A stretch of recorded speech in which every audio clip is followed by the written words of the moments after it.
seorang pemuda kaya raya, hidup dalam limpahan kemewahan, tapi justru merasa hampa dan tak tahu arah. Hingga suatu hari, ia berhenti di depan seorang kakek pemulung, dan sejak saat itu, hidupnya tak pernah sama lagi. Rahasia besar pun terkuak. Kakek yang lusuh itu ternyata bukan orang biasa, tapi bagian dari keluarganya yang telah lama dibuang. Bagaimana jika yang selama ini kita anggap sampah, justru menyimpan warisan paling berharga dalam hidup? Sebelum lanjut, bantu support channel ini dengan menekan like, share, dan subscribe ya. Semoga kalian semua selalu sehat, diberi rezeki yang melimpah dan berkah. Jangan lupa komen amin di bawah. Tonton kisah ini sampai akhir, karena akhir ceritanya benar-benar di luar dugaan. Langit senja menyaput kota dengan warna jingga keemasan. Gedung-gedung pencakar langit berdiri gagah, memantulkan cahaya dari jendela-jendela yang dingin dan tak berperasaan. Di antara hiruk-pikuk kendaraan mewah dan kesibukan orang-orang berjas mahal, seorang pria muda tampak duduk di dalam mobil sport merah menyala yang terparkir di depan kafe bergengsi. Aldi, pria 20-an tahun dengan jas Armani, sepatu kulit buaya, dan jam tangan berlapis emas, tengah memandangi kosong ke arah jendela kaca mobilnya. Musik klasik mengalun pelan dari speaker dashboard, namun tak cukup untuk menutupi kesunyian yang menggema di dalam hatinya. Ia baru saja meninggalkan pesta ulang tahunnya yang ke-25. Pesta yang digelar di ballroom Hotel Bintang 5 dengan ratusan tamu, makanan laut impor, dan dekorasi serba gemerlap. Tapi, entah mengapa, Aldi merasa lelah, bukan lelah fisik, tapi semacam kekosongan yang tidak bisa dijelaskan dengan kata-kata. Semua orang mengucapkan selamat, tapi kenapa aku tak merasa bahagia sedikit pun? Gumamnya lirih. Tangannya membuka notifikasi ponsel yang terus berdatangan. Ucapan ulang tahun dari relasi bisnis, selebgram, hingga politisi. Satu demi satu ia buka, tapi tak satu pun yang membuat hatinya bergetar. Hanya emoji, kata-kata klise, dan basa-basi manis. Pikirannya melayang pada sosok sang ayah, lelaki, yang kini telah tiada. Ia meninggal 5 tahun lalu karena serangan jantung mendadak. Ayahnya adalah sosok yang membesarkan bisnis keluarga dari nol hingga menjadi raksasa properti di ibu kota. Sosok keras, disiplin, namun selalu tersenyum saat memeluk Aldi kecil. Kini, perusahaan itu diwariskan kepadanya. Tapi ia merasa seperti boneka yang dipaksa memimpin pertunjukan. Aldi menjalani rutinitas kantor, rapat direksi, dan agenda sosial, tapi semua itu terasa kosong. Klakson mobil dari belakang membuyarkan lamunannya. Aldi menarik napas panjang, memutar kemudi, dan melajukan mobilnya keluar dari area parkir. Ia tak tahu ingin kemana. Hanya mengikuti arah jalan seolah berharap menemukan jawaban di antara lampu jalanan yang redup. Beberapa kilometer dari pusat kota, Aldi memelankan laju mobil saat melewati kawasan tua. Bangunan-bangunan lama berjajar, catnya mengelupas dan sebagian sudah ditinggalkan penghuninya. Di persimpangan sempit, pandangannya tertarik pada sosok tua yang tengah mendorong gerobak butut. Rambutnya memutih, tubuhnya bungkuk, dan tangannya keriput menggenggam seutas tali yang mengikat tumpukan kardus. Wajahnya legam karena matahari, namun senyumnya begitu tenang. Seakan hidup tak pernah memberi luka. Aldi menginjak rem. Mobil sport merah itu berhenti persis di depan kakek itu. Beberapa detik mereka hanya saling menatap. Mata Aldi menyiratkan rasa ingin tahu. Mata kakek itu memancarkan sesuatu yang tak bisa dijelaskan, seolah menyimpan ratusan kisah yang telah lama dikubur waktu. Kek. Aldi membuka kaca jendela. Mau saya bantu dorong gerobaknya? Kakek itu mengangkat alis. Anak muda, kau pikir aku selemah itu? Aldi terkekeh canggung. Bukan begitu. Saya cuma kasihan lihat kakek mendorong sendirian. Kakek itu menatapnya tajam. Tapi dengan nada bersahabat ia menjawab. Kasihan hanya akan membuat orang kecil seperti kami terlihat hina. Tapi bantuan tulus, itu yang langka. Aldi terdiam. Kalimat itu menamparnya. Ia lalu membuka dompet, mengeluarkan beberapa lembar uang ratusan ribu, dan menyerahkannya ke kakek itu. Namun sang kakek menggeleng pelan. Simpan uangmu. Aku tidak minta dikasihani. Aku hanya butuh tempat tidur dan nasi hangat, bukan belas kasihan dari anak muda yang kebingungan mencari makna hidup. Deg Aldi merasa ditelanjangi. Kata-kata sang kakek seolah menembus lapisan egonya. Ia tak tahu harus berkata apa. Lidahnya keluh. Kakek itu tersenyum, menepuk bahu mobil Aldi, lalu kembali mendorong gerobaknya. Aldi menatap punggung bungkuk itu hingga menghilang di tikungan. Jantungnya berdetak lebih cepat. Bukan karena marah, tapi karena merasa ditantang oleh seorang pemulung tua yang bahkan tak mengenalnya. Malam itu, Aldi duduk di balkon apartemennya yang menghadap ke kota. Angin malam berhembus pelan, tapi pikirannya tak tenang. Ia kembali memikirkan sosok kakek tadi. Apa maksudnya? Aku anak muda yang kebingungan mencari makna hidup. Batinnya bertanya-tanya. Aldi sadar, hidupnya selama ini dipenuhi simbol-simbol keberhasilan, kekayaan, popularitas, kuasa. Tapi semua itu terasa seperti rumah kosong yang hanya dipoles dari luar. Ia teringat ayahnya lagi. Pernah suatu malam, sang ayah duduk bersamanya di taman belakang rumah, menatap bintang-bintang dan berkata, "Nak, hidup ini bukan tentang seberapa besar perusahaan yang kau bangun, tapi siapa saja yang masih mau memelukmu saat kau kehilangan segalanya." Waktu itu Aldi belum mengerti. Kini, potongan kalimat itu mulai masuk akal. Ia meraih ponsel, membuka galeri foto, dan melihat wajah ayahnya. Ada rindu yang menguar, ada penyesalan yang tak bisa ia bagi. Apakah ayah juga pernah merasa hampa seperti ini? Gumamnya. Air matanya menetes pelan, diam-diam. Malam semakin larut, namun tidur tak juga datang. Hanya satu bayangan yang terus muncul di kepalanya, wajah tua yang tersenyum bijak, dan gerobak yang berjalan perlahan di tengah kerasnya dunia. Pagi di ibu kota kembali riuh. Deru kendaraan memadati jalanan, dan aroma kopi dari warung pinggir jalan bercampur dengan asap knalpot. Tapi pagi itu, Aldi tak memulai harinya dengan secangkir espresso dari barista pribadi seperti biasa. Ia justru duduk termenung di ruang makan rumahnya yang luas, memandangi semangkuk bubur ayam yang mulai dingin. "Masih belum pergi ke kantor?" tanya ibunya dari balik pintu, mengenakan blus berwarna krem dan rambut tersanggul rapi seperti biasa. Aldi menggeleng tanpa menoleh. "Nanti saja, Bu." Sang ibu menarik kursi di seberangnya. Wajahnya menampakkan keheranan, namun tidak bertanya lebih lanjut. Ia hanya menatap anak semata wayangnya, yang akhir-akhir ini sering diam, seperti tenggelam dalam pikirannya sendiri. "Ada yang berubah darimu, Aldi. Kau tidak seperti biasanya," ucap ibunya perlahan. Aldi meneguk air putih sebelum menjawab. "Kemarin aku ketemu seseorang di jalan. Seorang kakek pemulung." Ibunya mengerutkan dahi. "Pemulung? Iya. Tapi bukan kakek biasa. Dia berbeda." Ibunya menarik napas, kemudian berdiri. "Jangan terlalu banyak bergaul dengan orang asing. Kita tidak tahu siapa mereka, Nak." Ucapan itu membuat Aldi tertegun. Ia tak membalas, tapi dalam hatinya bergemuruh. Betapa cepatnya manusia menghakimi hanya karena pakaian, gerobak, dan debu jalanan. Hari itu, alih-alih pergi ke kantor, Aldi menyusuri kembali jalan semalam. Ia ingin tahu siapa sebenarnya kakek itu. Bukan karena penasaran semata, tapi karena pertemuan mereka menumbuhkan sesuatu dalam dirinya. Semacam rasa tertarik yang sulit dijelaskan. Mobilnya melambat saat mencapai perempatan tua. Ia melihat ke kanan dan kiri, berharap kakek itu muncul lagi. Namun yang ada hanya anak-anak kecil berlari tanpa alas kaki, dan beberapa ibu-ibu yang sedang menjemur pakaian di gang sempit. Hampir setengah jam ia mondar-mandir, sebelum akhirnya memutuskan untuk memarkir mobil di depan warung kopi tua. Seorang pria tua berkumis tebal duduk di kursi plastik, menikmati rokok kretek dan menyeruput kopi hitam. Aldi mendekatinya. "Permisi, Pak, saya mau tanya." Pria itu menoleh. "Tanya apa, Nak?"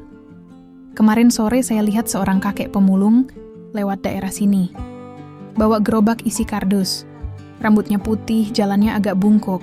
Bapak tahu siapa dia? Pria tua itu mengangguk pelan. Oh, itu si Mbah Surya. Mbah Surya? Aldi mencatat nama itu dalam benaknya. Sudah lama tinggal di sini, tapi orangnya nggak banyak ngomong. Baik, mandiri. Tidurnya di emperan toko tua di ujung sana. Boleh saya ke sana? Boleh, tapi hati-hati. Kadang beliau nggak suka diganggu. Aldi tersenyum kecil. Terima kasih, Pak. Beberapa menit kemudian, Aldi sampai di depan sebuah toko besi tua yang sudah lama tutup. Di bawah kanopinya, tergeletak tikar lusuh, bantal yang sudah kempes, dan satu gerobak kayu yang tampak akrab di matanya. Dan di samping gerobak itu, duduklah sosok yang dicarinya. Mbah Surya tengah menambal sandal jepitnya dengan tali rafia. Ia tidak terkejut ketika melihat Aldi mendekat. Anak mobil merah lagi, gumamnya sambil tersenyum. Aldi terkekeh. Saya ingat kata-kata kakek kemarin, tentang bantuan tulus. Mbah Surya mengangkat alis. Dan apa kau sudah menemukan apa artinya? Aldi duduk bersila di lantai semen tak jauh darinya. Belum, tapi saya penasaran, dari mana kakek tahu isi hati orang? Mbah Surya meletakkan sendalnya, menatap Aldi dalam-dalam. Hidup di jalan mengajariku membaca bahasa wajah. Kau mungkin punya jam tangan mahal, tapi matamu kosong. Aldi mengangguk perlahan. Saya merasa kosong. Saya punya semua hal yang orang lain inginkan, tapi tetap merasa sendiri. Karena kau belum mengenal siapa dirimu sebenarnya, jawab Mbah Surya tenang. Dan selama kau sibuk mencari nilai diri dari luar, kau tak akan pernah menemukannya. Aldi menunduk. Kata-kata itu menggetarkan hatinya. Boleh saya tanya sesuatu, Kek? Tanyanya lirih. Tanya saja. Kenapa kakek memilih hidup seperti ini? Maksud saya, kakek tampak cerdas, tidak seperti pemulung kebanyakan. Mbah Surya tersenyum kecil. Karena aku pernah hidup seperti dirimu, kaya, terhormat. Tapi kemudian semua itu hilang, dan aku memilih tetap hidup, tanpa menyesal. Kenapa semua itu hilang? Karena orang yang paling kusayangi memilih meninggalkanku. Suara Mbah Surya sedikit bergetar. Aldi menangkap isyarat luka di balik kalimatnya.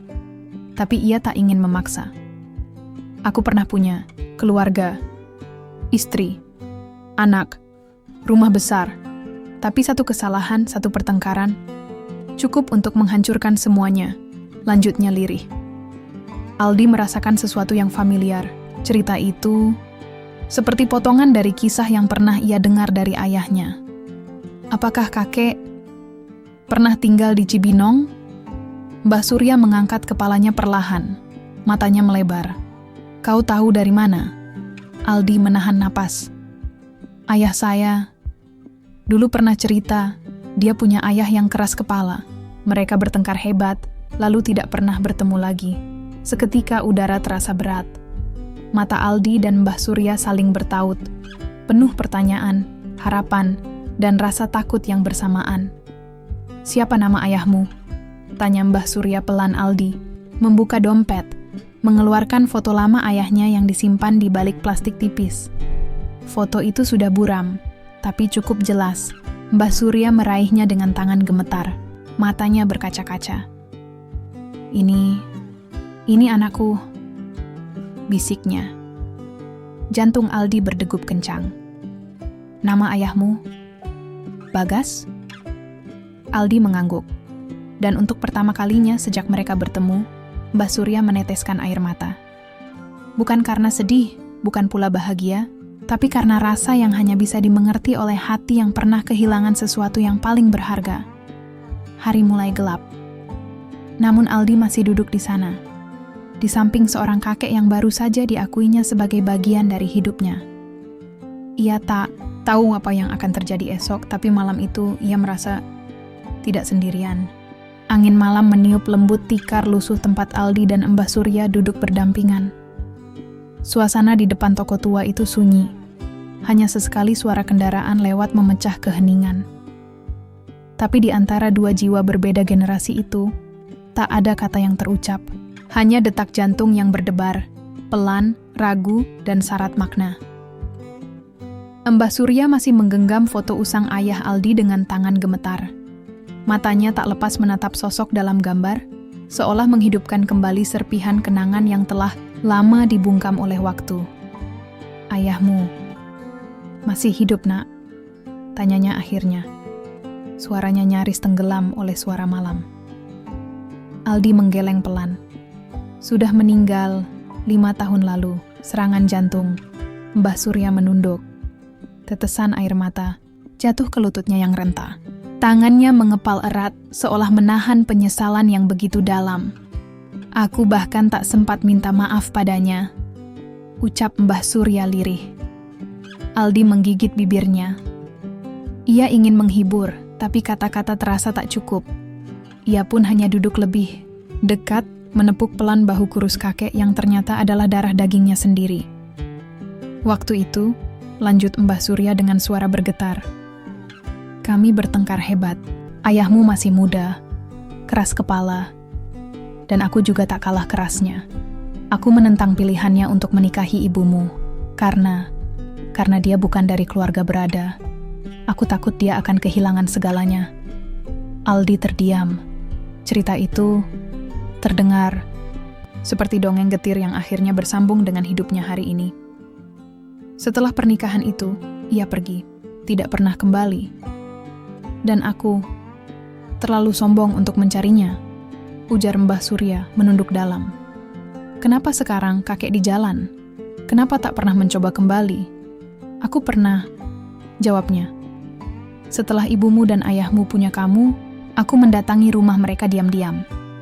Aku hanya ingin melihat cucuku, walau dari jauh." Aldi tercekat. "Kakek pernah lihat aku? Waktu kamu umur 3 tahun. Kau main di halaman, bawa mobil-mobilan plastik. Aku hanya berdiri di seberang jalan, tak berani mendekat. Lalu, ayahmu keluar melihatku dan menutup pintu perlahan. Hening kembali menyelimuti mereka. Kali ini, Aldilah yang menunduk. Hatanya perih, seperti luka lama yang baru disadari keberadaannya. Sejak itu aku sadar, mungkin memang sudah tak ada tempat lagi untukku di hidup mereka.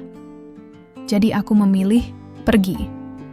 Hidup dari sisa-sisa, mengais kardus, botol plastik, apapun yang bisa ditukar dengan uang demi makan, ucap Mbah Surya dengan senyum pahit. Kenapa nggak kembali ke rumah kakek dulu? Sudah dijual. Harta yang dulu aku banggakan. Habis untuk menebus kesepian. Aldi mengangguk perlahan, menatap wajah tua itu, yang kini tampak jauh lebih lelah daripada sebelumnya. Ada sesal yang dalam di mata Mbah Surya, namun tidak ada rasa mengeluh. Tidak ada dendam. Yang ada hanya keikhlasan. Aku hidup cukup. Tidak kaya, tapi cukup. Karena aku tidak pernah benar-benar sendiri. Setiap malam aku berbicara pada Tuhan, minta satu hal saja. Bukan uang, bukan makanan, tapi kesempatan untuk bisa bicara dengan anakku atau cucuku, meski hanya sekali. Mata Aldi mulai berkaca-kaca. Ia mengalihkan pandangan, tapi air mata tetap jatuh. "Kakek," ucapnya pelan, "saya yang minta maaf. Kami yang salah, karena terlalu lama membiarkan ini semua menggantung." Mbah Surya tersenyum kecil. "Tapi kau datang, dan itu lebih dari cukup." Keesokan harinya, Aldi kembali datang. Kali ini membawa 2 porsi nasi hangat dan teh manis. Ia menolak supir dan asistennya ikut. Ia ingin sendiri. Ingin menghabiskan waktu bersama sosok yang tak pernah ia tahu selama ini ternyata begitu dekat, begitu penting. "Ini teh manis favoritku," gumam Mbah Surya saat menyeruput pelan. "Dulu ayahmu juga suka, ibunya yang selalu membuatkan setiap sore." Aldi tersenyum. "Aku juga suka. Mungkin keturunan." Keduanya tertawa kecil, hangat, tanpa kepura-puraan. Hari itu mereka bicara lebih banyak. Tentang masa kecil ayah Aldi, tentang rumah lama di pinggir kebun rambutan, tentang sepeda tua yang dulu dipakai untuk sekolah. Cerita-cerita itu mengalir deras seperti sungai yang dibendung terlalu lama. Aldi mendengarkan dengan seksama, menyerap setiap detail seolah mengisi ruang-ruang kosong dalam hatinya. Sore menjelang, Aldi mengeluarkan ponsel dan menunjukkan beberapa foto lama ayahnya. Ini waktu ayah dapat penghargaan properti nasional. Mbah Surya memandang foto itu lama. Wajahnya haru. Aku bangga, meski aku tidak pernah di sana untuk menyaksikannya. Aldi kemudian membuka aplikasi peta, mencari lokasi pemakaman ayahnya. Kakek mau ikut ziarah ke makam ayah. Mbah Surya terdiam, tangannya sedikit gemetar. Kau yakin? Aldi menatapnya, tersenyum hangat. Ayah pasti mau kakek datang. Saya juga. Beberapa hari kemudian, Aldi dan Mbah Surya berdiri di depan pusara yang rapi dan bersih. Angin sore berhembus, membuat dedaunan jatuh pelan ke atas nisan, bertuliskan nama sang ayah. Mbah Surya berlutut, menyentuh tanah itu dengan jemari keriputnya. Air mata kembali menetes. Maafkan ayah, Bagas, bisiknya lirih. Maaf karena membiarkan amarah merenggut segalanya. Aldi menunduk. Tangannya menggenggam pundak kakeknya dengan erat. Saya yakin, ayah mendengar kek. Mbah Surya mengangguk. Dan di tengah keheningan pemakaman, Aldi merasa ada yang berubah dalam dirinya. Ia tidak lagi merasa sendirian. Tidak lagi merasa kosong. Sebuah serpihan masa lalu telah ia temukan. Dan serpihan itu bukan hanya tentang kakeknya, tapi tentang siapa dirinya sesungguhnya. Hari itu, langit Jakarta mendung, seolah bersiap menangis bersama hati seseorang yang diam-diam menyimpan luka terlalu dalam. Aldi duduk di kursi belakang restoran mewah yang biasa ia kunjungi, namun kali ini suasananya berbeda. Di seberangnya, duduklah sosok yang menjadi perbincangan batinnya dalam beberapa hari terakhir. Mbah Surya, kakek yang ternyata lebih dari sekadar pemulung jalanan. Tamu-tamu lain yang hadir di restoran, itu melirik dengan tatapan aneh. Seorang lelaki muda, berpakaian rapi duduk dengan pria tua berpakaian lusuh, penuh debu dan aroma jalanan. Beberapa pelayan tampak canggung, namun Aldi menatap mereka tajam. Cukup untuk membuat mereka menunduk dan kembali ke dapur. Tempat ini mewah sekali, gumam Mbah Surya sambil melirik sekeliling. Aldi tertawa kecil. Saya pikir kakek perlu mencoba steak sekali seumur hidup.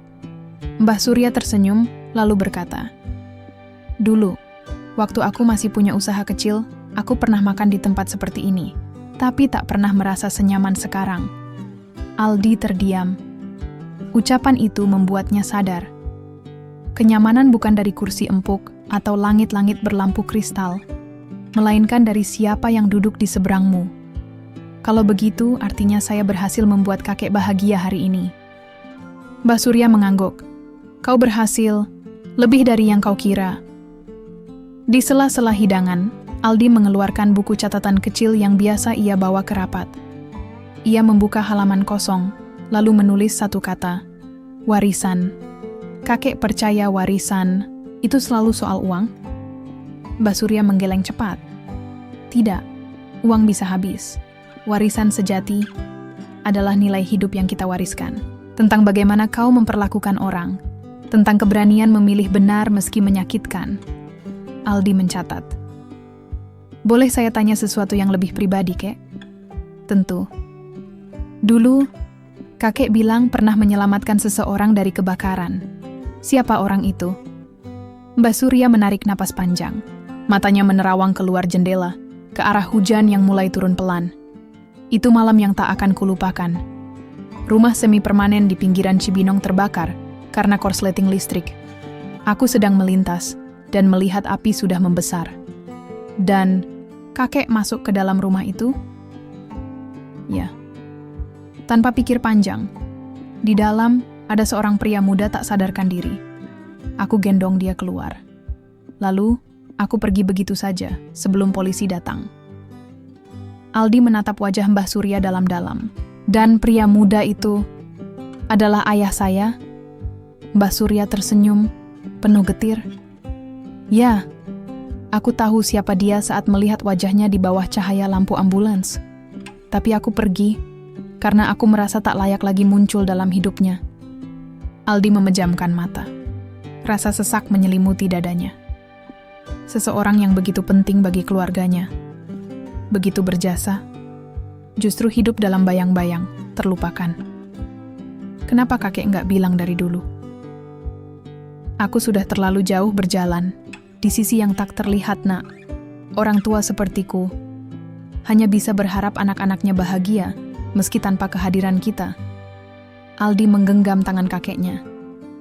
Tapi saya ingin kakek hadir, mulai sekarang.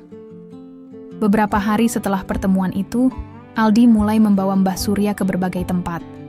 Ia mengajak kakeknya ke taman kota, ke toko buku, bahkan sesekali ke kantor pusat perusahaan.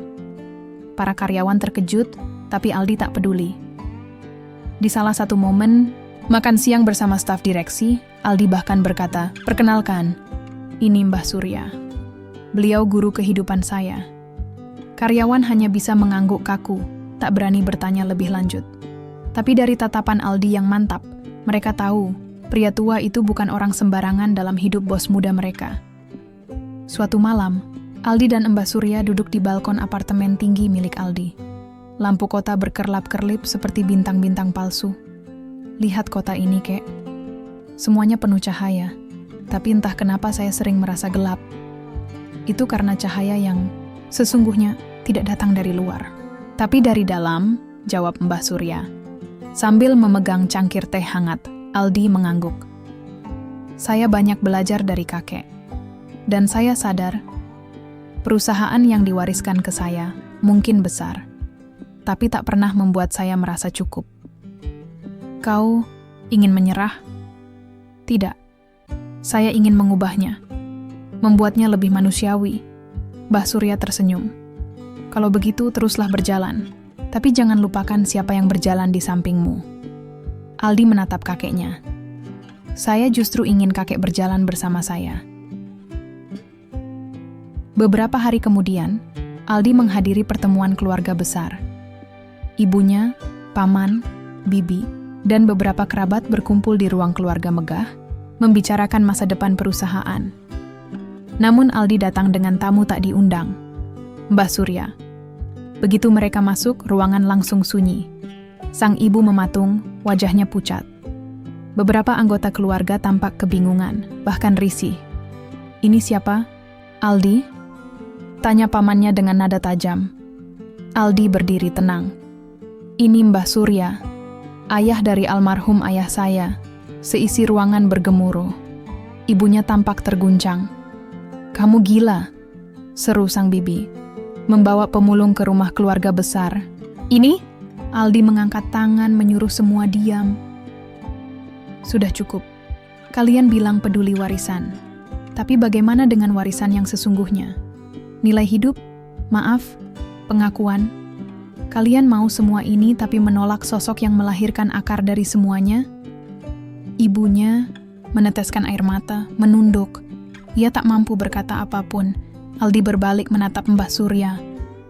"Kek, saya tahu ini menyakitkan, tapi saya ingin kakek tahu. Saya memilih kakek, saya memilih keluarga, bukan hanya kemewahan." Dan malam itu, suasana rumah mewah itu tak lagi mewah. Karena untuk pertama kalinya, di ruang tamu besar itu, orang-orang menangis bukan karena uang, tapi karena luka yang akhirnya menemukan jalan pulang. Pagi itu, hujan turun lembut membasahi jendela kamar Aldi. Langit mendung, namun hatinya terasa lebih ringan dari sebelumnya. Setelah pertemuan dengan keluarga besar semalam, ia tahu bahwa hidupnya sedang berada di persimpangan besar, jalan yang menuntutnya memilih antara menjaga citra keluarga atau menyelamatkan warisan yang lebih dalam, hubungan darah yang sempat terlupakan. Ia duduk di meja kerja, membuka laci tua yang selama ini jarang ia sentuh. Di dalamnya tersimpan sebuah album foto yang diwariskan sang ayah. Sampulnya kulit coklat tua, dengan nama Bagas, terukir halus di pojok kanan bawah. Dengan hati-hati, Aldi membuka lembar demi lembar. Setiap foto membawa ingatan yang selama ini tertanam diam-diam. Ayahnya yang memeluknya saat kecil, ibu yang tertawa di ruang tamu, dan sebuah foto lama yang selama ini tak pernah ia perhatikan. Di foto itu, seorang lelaki muda berdiri di depan rumah sederhana bersama pria paruh baya.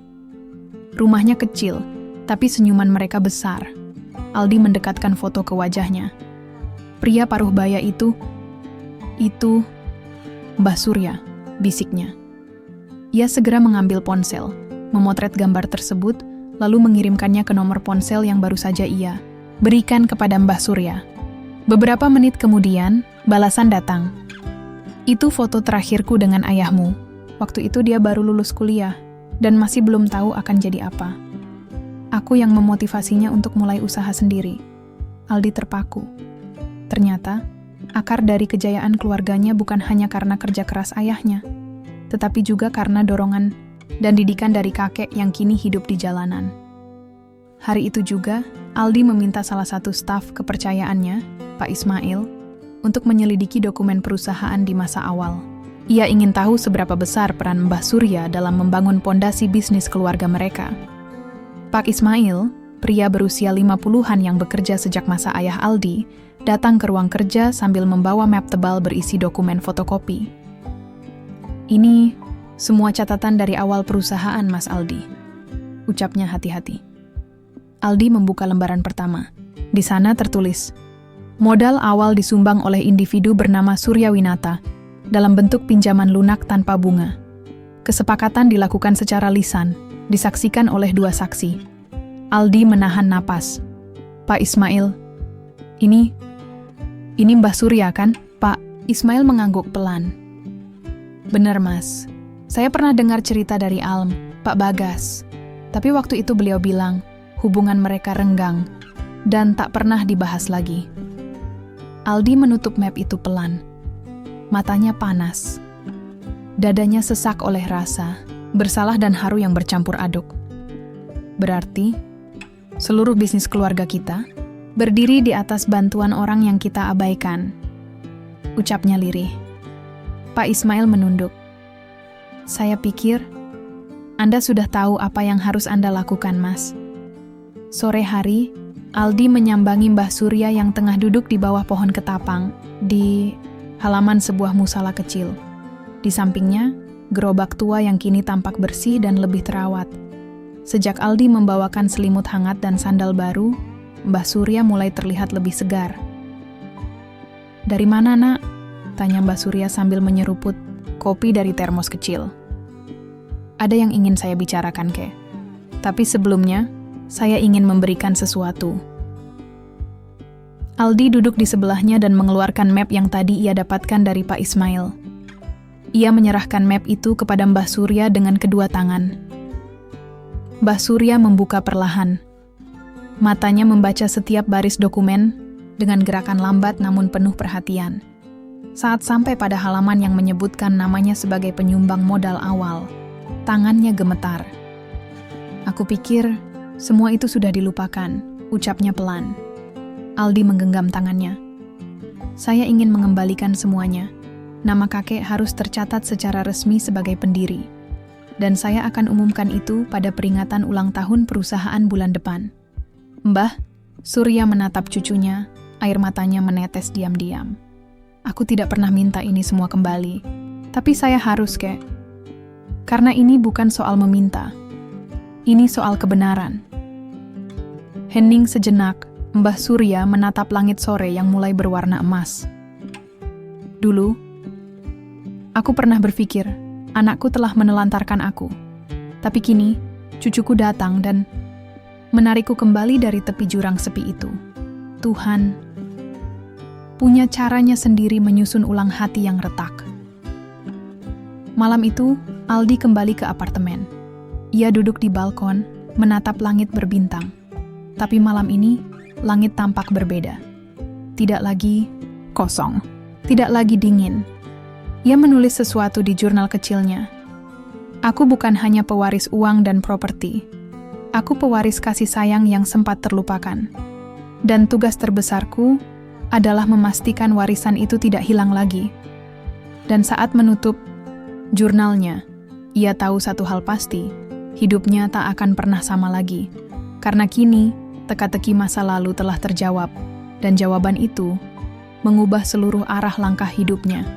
Bulan bergelantung pucat di langit malam, memantulkan cahaya yang membasuh jalanan kota dengan warna keperakan. Di dalam ruang tamu rumah besar keluarga Ardiansyah, suasana terasa seperti ruang sidang tanpa palu hakim.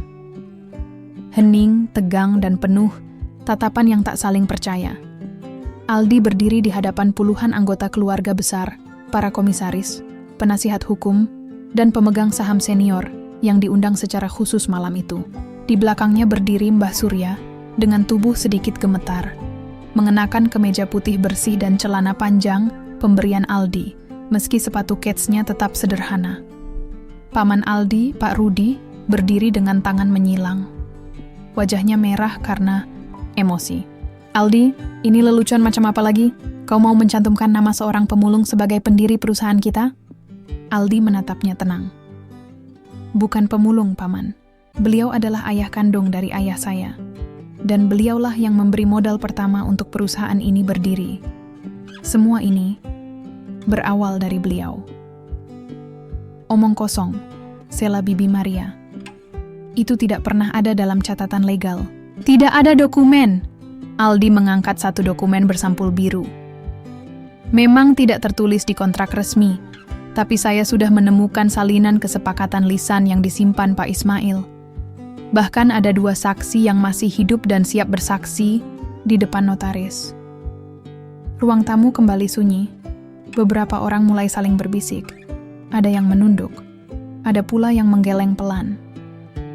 Sang ibu, yang sejak tadi hanya diam di kursinya, akhirnya bersuara dengan suara lirih. Aldi, kau benar, tapi apa kau sadar apa risikonya? Reputasi keluarga bisa hancur. Publik akan menyerbu kita dengan pertanyaan. Para investor bisa ragu. Aldi melangkah ke tengah ruangan, menatap semua orang. Suaranya tenang tapi tegas. Saya tahu risiko ini. Tapi kalau kita mempertahankan reputasi dengan menutupi kebenaran, lalu apa artinya semua warisan yang kita banggakan? Tak ada yang menjawab. Mbah Surya hanya menunduk, berusaha menahan air matanya yang mulai mendesak. Saya bukan ingin mengubah sejarah, lanjut Aldi. Saya hanya ingin memperbaikinya. Dan jika karena itu saya harus kehilangan posisi saya sebagai direktur utama, maka silakan. Sontak semua kepala menoleh. Beberapa langsung bersuara. Kamu gila, Aldi. Kau anak muda yang belum matang. Ini bisa jadi krisis kepercayaan. Namun, Aldi tak bergeming. Ia menatap lurus, jiwanya tak lagi ragu. Keesokan harinya, keputusan Aldi mengguncang dunia bisnis. Media nasional ramai menurunkan headline dengan berbagai judul sensasional. Pewaris Taipan Property akui kakek pemulung sebagai pendiri perusahaan. Kisah mengejutkan. Direktur muda buka aib keluarga demi kebenaran. Investor panik. Harga saham Ardiansyah Group turun 3%. Setelah pernyataan Aldi Ardiansyah, Aldi duduk di ruang kantornya, memandangi layar laptop yang penuh dengan notifikasi berita dan email dari Dewan Direksi.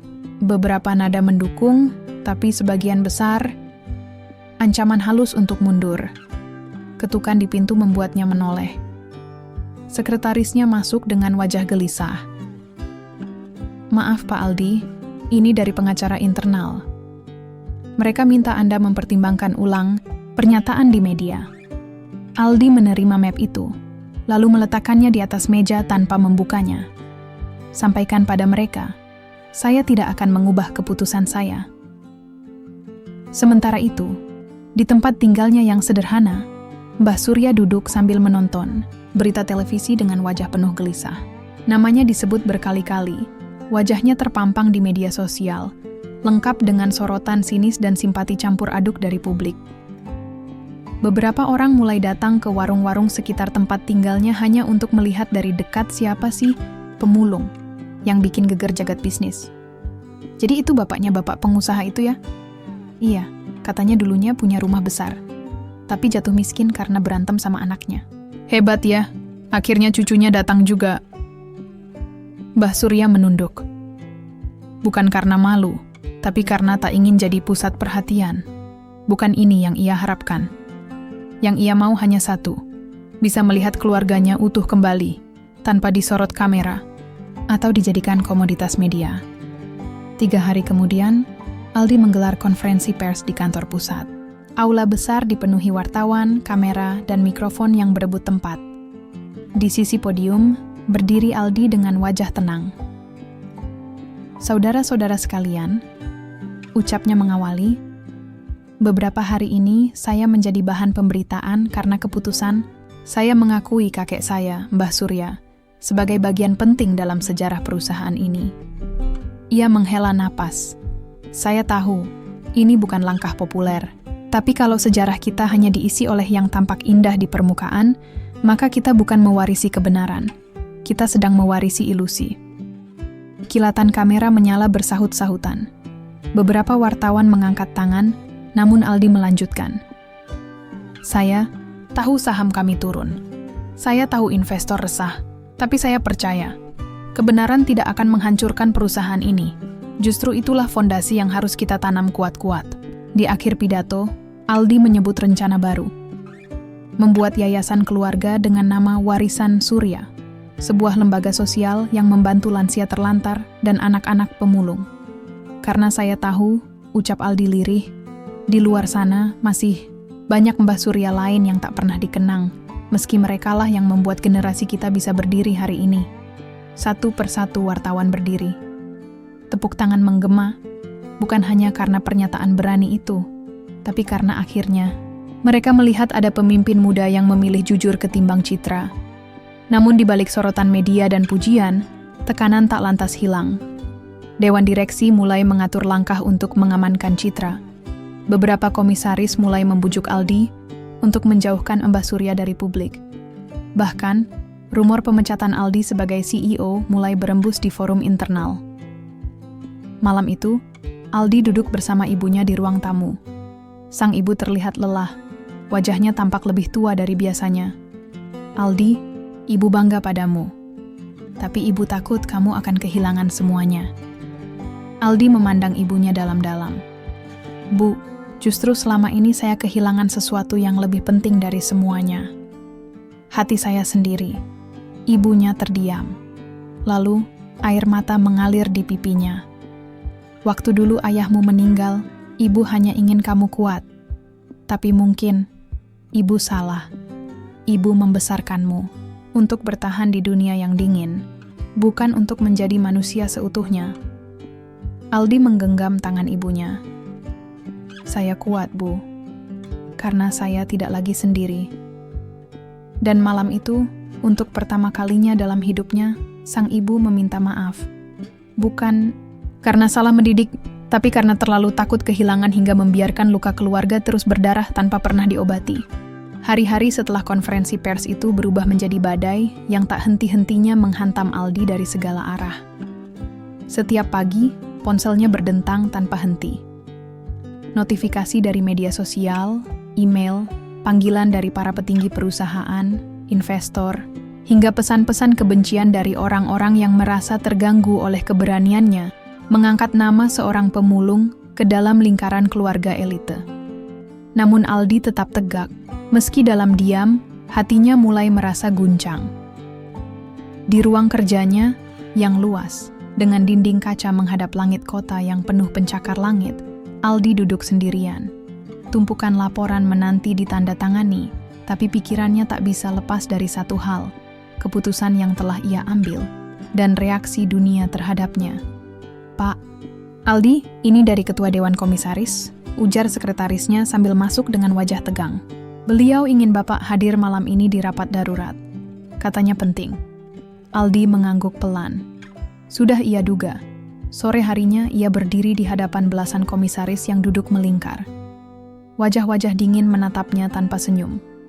Ketua Dewan, Pak Hendro, pria berkepala botak dengan suara berat, membuka pembicaraan tanpa basa-basi.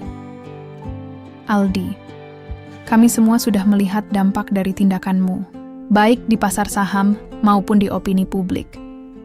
Apa kamu yakin ini langkah yang bijak untuk masa depan perusahaan? Aldi menatap satu persatu mereka. Saya yakin, Pak. Mungkin tidak sekarang, tapi dalam jangka panjang, orang akan percaya pada integritas kita. Pak Rudi menyela, suaranya ketus. Integritas tidak membayar gaji ribuan karyawan kita. Investor mulai menarik diri. Proyek properti senilai puluhan miliar ditunda. Kau pikir mereka peduli pada cerita sentimental tentang seorang kakek? Aldi menarik napas. Yang mereka butuhkan adalah alasan untuk percaya. Dan saya sedang membangun itu. Namun rapat itu tidak menghasilkan kesepakatan. Justru berakhir dengan peringatan keras. Aldi diminta mempertimbangkan untuk cuti sementara demi meredakan gejolak pasar. Malamnya, di apartemennya yang mewah, Aldi menatap bayangan dirinya di kaca. Di balik jas mahal dan jam tangan jutaan rupiah, ia bertanya, siapa dirinya sebenarnya? Ia memutar layar TV. Sebuah acara debat ekonomi sedang berlangsung. Wajahnya terpampang di layar, diapit dua pembicara yang memperdebatkan keputusannya. Saya rasa keputusan Aldi Ardiansyah itu hanya pencitraan murahan, kata salah satu analis ekonomi. Dia terlalu muda, terlalu emosional. Dunia bisnis butuh kepala dingin, bukan drama keluarga. Sebaliknya, sang lawan debat membalas, keberanian seperti inilah yang dibutuhkan generasi baru. Kalau semua keputusan hanya berbasis uang, kita kehilangan kemanusiaan. Aldi mematikan televisi, kepalanya pusing. Dunia luar tak benar-benar peduli tentang kebenaran. Mereka hanya peduli pada sisi mana yang menguntungkan. Beberapa hari kemudian, Mbah Surya diserang oleh dua orang tak dikenal di dekat pasar. Mereka mencaci maki, menyebutnya pemulung sok kaya, lalu mendorongnya hingga jatuh. Untung warga segera membantu dan penyerangnya kabur. Aldi langsung datang ke rumah sakit. Melihat tubuh kurus Mbah Surya terbaring dengan luka memar, dadanya seperti ditusuk. Maafkan saya, Mbah. Semua ini karena saya. Mbah Surya tersenyum lemah. Tangannya menggenggam erat tangan cucunya. Jangan pernah minta maaf karena mengatakan yang benar, Le. Luka ini sembuh, tapi luka hati, kalau dibiarkan, bisa jadi penyakit seumur hidup. Kalimat itu menampar batin Aldi. Ia sadar. Luka hati keluarganya telah dibiarkan menganga terlalu lama. Di saat yang sama, ibunya mulai berubah. Dulu ia bersikeras menjauhkan Aldi dari masa lalu kelam. Tapi setelah melihat keberanian anaknya dan pengorbanan Mbah Surya, hatinya mulai luluh. Suatu sore, sang ibu masuk ke kamar Aldi sambil membawa sebuah kotak tua berdebu. Ibu simpan ini selama bertahun-tahun, ucapnya pelan. Aldi membukanya. Di dalamnya ada foto hitam putih. 3 orang berdiri. Ayahnya saat muda, ibunya, dan seorang pria yang sekarang ia kenali sebagai Mbah Surya. Tapi terlihat jauh lebih muda, gagah, dan penuh wibawa. Dulu ayahmu sangat dekat dengan Mbah Surya, tapi konflik bisnis membuat hubungan mereka retak. Ayahmu memutuskan ikatan demi ambisi. Aldi menatap ibunya. Dan ibu membiarkan itu. Ibu takut. Takut hidup susah. Takut kehilangan segalanya. Tapi sekarang, melihat kamu, ibu sadar, yang seharusnya ibu takutkan adalah kehilangan keluarga. Air, mata menetes di pipi sang ibu. Aldi memeluknya erat. Tak ada kata yang lebih kuat dari pelukan itu malam itu. Namun badai belum reda. Di hari berikutnya, Aldi mendapat surat panggilan resmi dari Dewan Direksi. Ia akan menghadapi sidang internal. Sebuah langkah awal menuju pencopotan. Ia hanya diberi waktu seminggu untuk menyampaikan pembelaan. Hari-hari berikutnya menjadi pergulatan batin yang amat berat. Setiap orang terdekat Aldi menyuarakan pendapat. Ada yang menyuruhnya mundur, menyelamatkan reputasi. Ada yang menyuruhnya bertahan demi idealisme. Namun di satu malam yang sunyi, di tepi ranjang rumah sakit tempat Mbah Surya dirawat, Aldi berkata, "Mbah, kalau saya kehilangan semuanya karena memilih kebenaran, apakah itu salah?" Mbah Surya menatap cucunya dengan mata berkaca. "Kalau kamu kehilangan karena membela kebenaran, berarti yang kamu kehilangan bukan milikmu sejak awal." Kata-kata itu seperti kunci yang membuka hati Aldi sepenuhnya. Kini ia tahu apa yang harus Ya lakukan, bukan untuk membalas. Bukan untuk membuktikan, tapi untuk berdiri sebagai manusia yang benar. Hari yang ditunggu itu akhirnya datang. Langit Jakarta dipenuhi mendung, seolah semesta ikut merasakan beratnya langkah Aldi pagi itu. Jas abu-abu yang ia kenakan terasa lebih berat dari biasanya.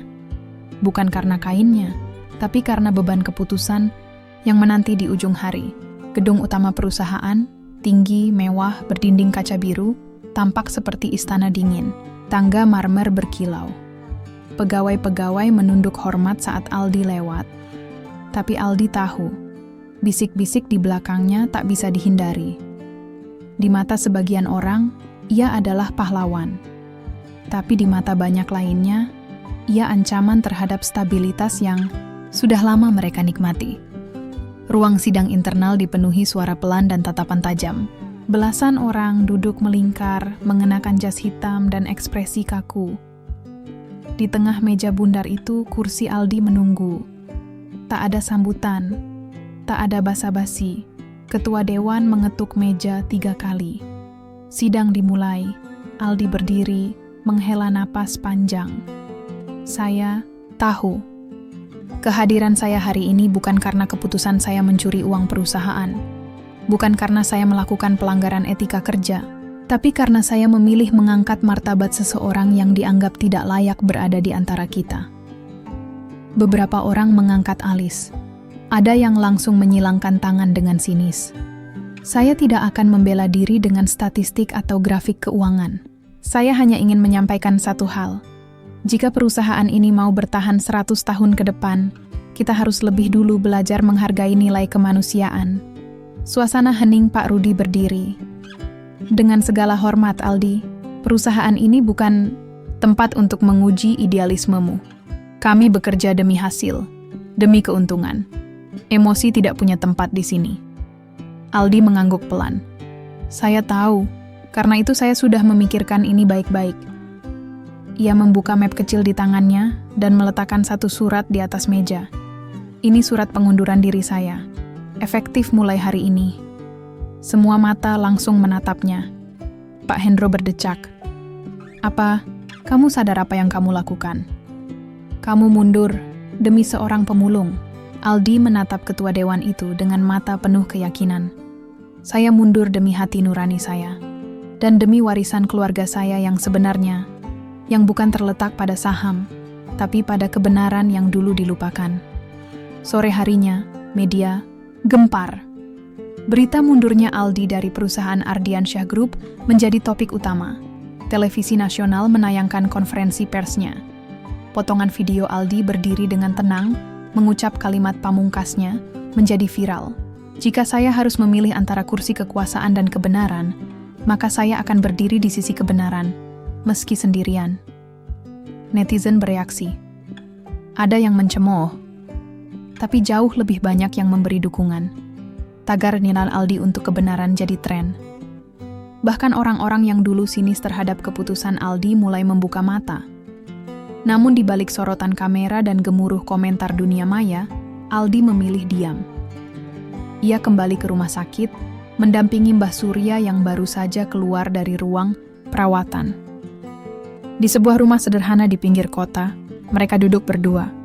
Angin sore berhembus pelan, aroma tanah basah mengisi udara. Mbah Surya menyeruput kopi hangat dari cangkir enamel yang telah penyok di sisi. Kamu sudah siap meninggalkan semua itu, Le? Aldi mengangguk. Kemewahan tidak pernah membuat saya merasa penuh, Mbah. Tapi, hari ini, entah kenapa saya merasa lebih utuh. Mbah Surya tersenyum. Kamu tahu, waktu ayahmu lahir, aku pernah berjanji pada diriku sendiri. Aku akan jadi ayah yang lebih baik dari ayahku. Tapi dunia bisnis mengubahku. Aku jadi rakus, keras, sampai akhirnya aku kehilangan semuanya. Aldi diam, mendengarkan. Dan hari ini cucuku mengembalikan warisan itu. Bukan warisan harta, tapi warisan harga diri.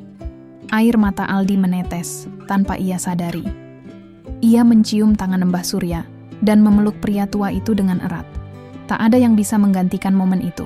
Tak ada kekuasaan, tak ada saldo bank, Tak ada angka yang bisa membeli perasaan diterima dan dihargai. Beberapa minggu berlalu, Aldi memulai hidup baru. Ia pindah dari apartemen mewah ke rumah kecil yang ia beli dekat tempat tinggal Mbah Surya. Ia mulai bergabung dengan komunitas sosial yang mengadvokasi hak-hak lansia jalanan. Ia bahkan membuka usaha kecil, toko roti rumahan, yang mempekerjakan para mantan pemulung. Tak sedikit yang menganggap keputusan Aldi gila. Tapi bagi Aldi, ini adalah jalan pulang. Untuk pertama kalinya dalam hidup, ia merasa tenang. Suatu sore, saat duduk di beranda rumah, ibunya datang membawa sebuah bingkisan. "Apa ini, Bu?" "Lihat saja sendiri," jawab ibunya sambil duduk. Di dalamnya, Aldi menemukan album tua. Foto-foto masa kecil ayahnya, potret keluarga yang sudah lama terpecah. Di tengah lembaran itu, ada foto usang yang membuatnya tercekat. Foto Mbah Surya memeluk bayi mungil. Di belakangnya, ayah Aldi berdiri dengan wajah bangga. "Foto itu diambil tepat sebelum semua berubah," bisik ibunya. "Waktu itu kami masih satu keluarga. Sebelum uang dan ego memisahkan semuanya." Aldi menatap foto itu lama sekali, seolah melihat bagian dari dirinya yang selama ini hilang. Malam itu, Aldi menulis sebuah surat. Bukan surat resmi, bukan surat bisnis, tapi surat untuk ayahnya yang sudah tiada. "Ayah, aku telah menemukan kembali warisan kita. Bukan harta, tapi manusia yang ayah tinggalkan. Ayahmu sendiri, yang ternyata lebih kaya dari siapapun yang pernah kutemui. Aku tidak akan sia-siakan kesempatan ini. Aku akan teruskan warisan yang sempat terlupakan." Dan di akhir surat itu, Aldi menulis satu kalimat yang membuat air matanya jatuh sendiri. "Terima kasih, Ayah, karena meninggalkanku cukup kosong untuk mencari isi yang sejati." Langit senja menggantung lembut di ufuk barat, mewarnai halaman kecil rumah Aldi dengan semburat oranye keemasan. Di bawah rindangnya pohon mangga tua, Mbah Surya duduk di kursi rotan yang mengayun perlahan. Di sampingnya, Aldi sedang menyeduh teh hangat, menyiapkan sepiring kecil onde-onde kesukaan sang kakek. Dua generasi yang sempat terputus, kini duduk berdampingan dalam keheningan yang tak lagi canggung. Tak perlu kata-kata banyak, karena waktu telah menjahit luka mereka pelan-pelan, hingga kini hanya bekasnya yang terasa. Sebagai pengingat, bukan penghalang. Beberapa hari sebelumnya, Aldi menerima panggilan dari seorang wanita paruh baya yang sudah lama tak ia dengar suaranya. Bibi Rina, adik dari ayah Aldi, menelepon dengan suara gemetar, terharu, dan juga gugup. "Aldi, aku lihat video kamu, tentang keputusanmu mundur dari perusahaan, tentang Mbah." Aldi terdiam. Suara itu seolah membawa kembali suara masa kecilnya. Suara lembut yang dulu sering membacakan dongeng saat ayahnya terlalu sibuk. "Kami sekeluarga sempat berpikir kamu sudah lupa siapa dirimu. Tapi ternyata, kamu justru mengingatkan kami semua." Sejak panggilan itu, satu persatu anggota keluarga besar Ardiansyah mulai menghubungi Aldi.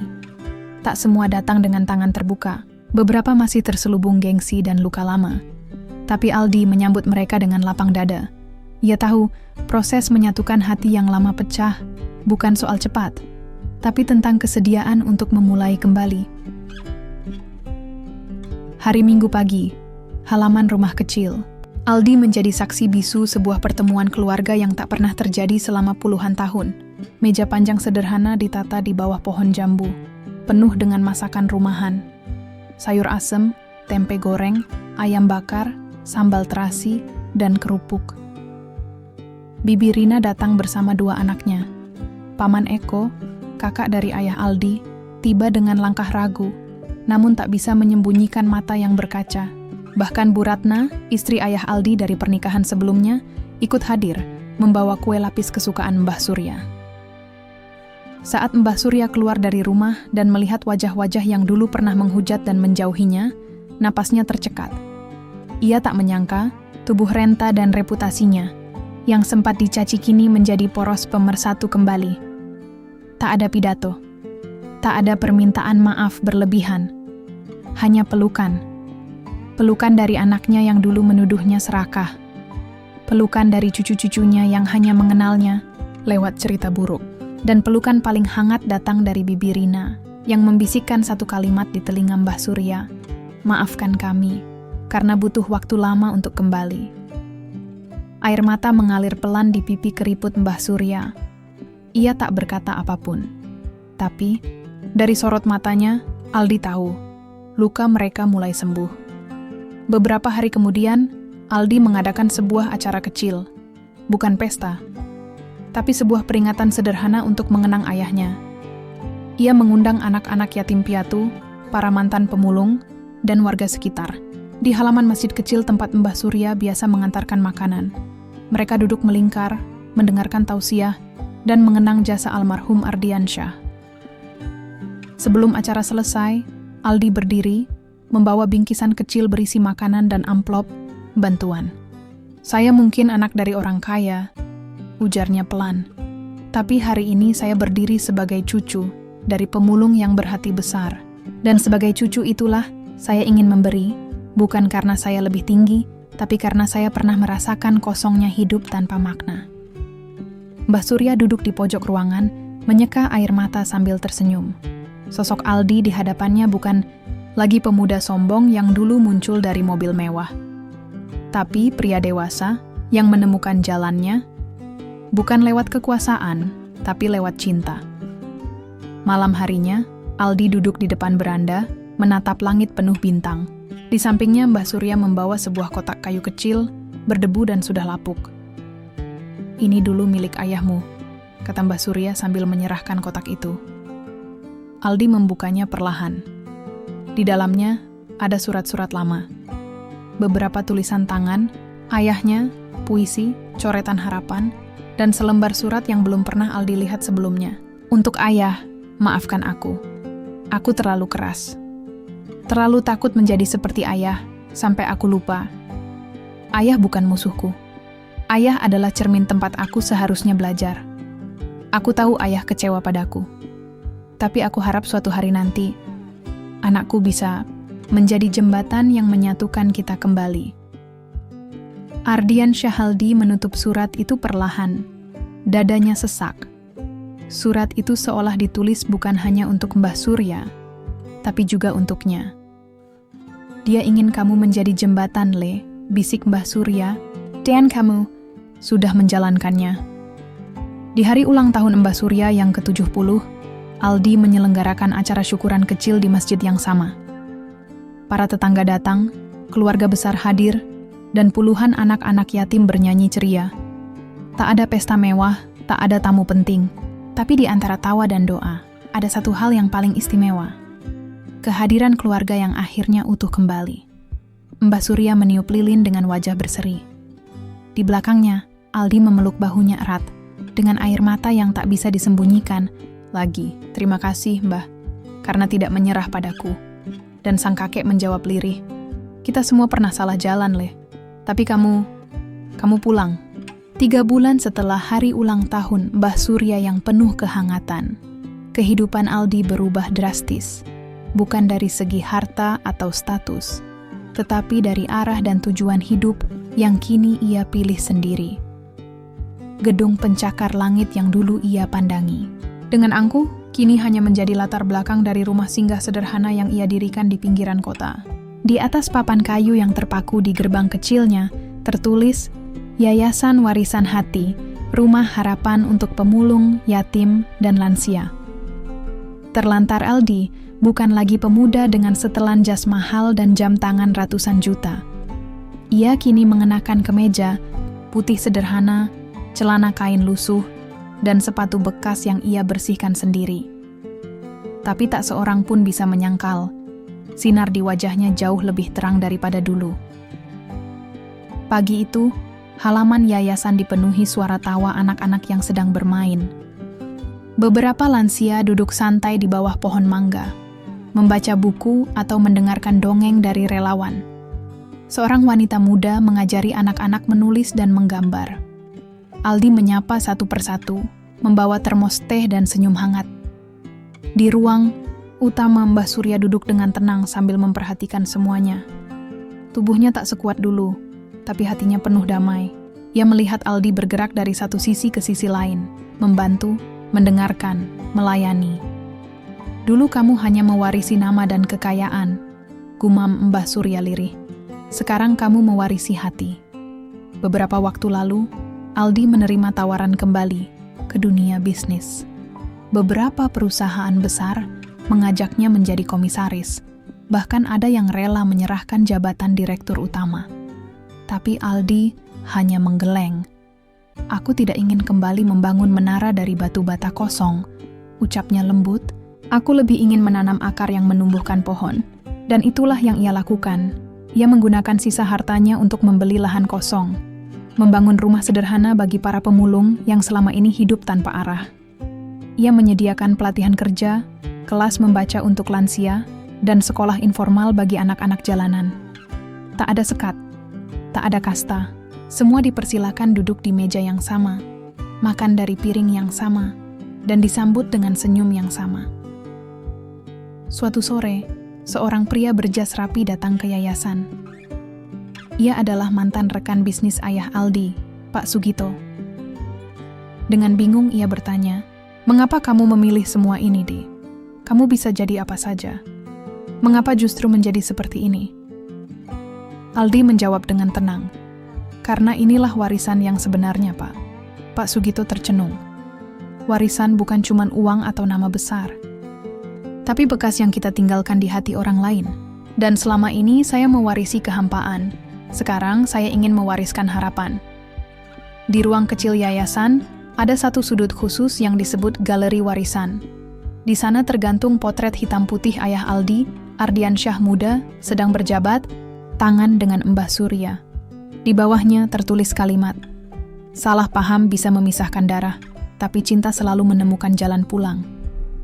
Foto itu jadi pengingat, bukan hanya untuk Aldi, tetapi untuk semua yang datang dan membaca kisahnya. Di sebelah galeri, ada kotak kaca berisi surat asli Ardiansyah. Surat yang pernah dibaca Aldi di malam yang mengubah segalanya. Surat itu kini bukan lagi dokumen pribadi. Ia telah menjadi warisan.